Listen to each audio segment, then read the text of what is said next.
আমি এখন আমার বাজিগার পাখির ডিম থেকে বাচ্চাটা বের করব। তো এই যে বাচ্চাটা পাখির,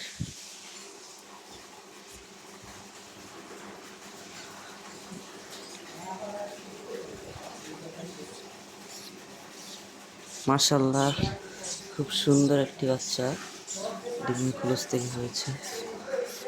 মাশাআল্লাহ মাশাআল্লাহ খুব সুন্দর একটি বাচ্চা হয়েছে দেখুন।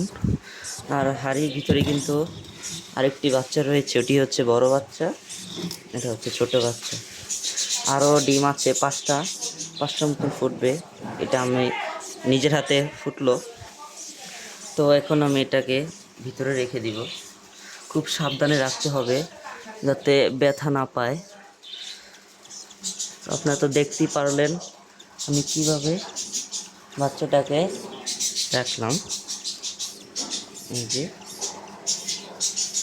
এই বাচ্চাটা মাত্র হলো, আমি কলস থেকে বের করে দিলাম। তো আজকের জন্য এতটুকুই। আল্লাহ হাফেজ।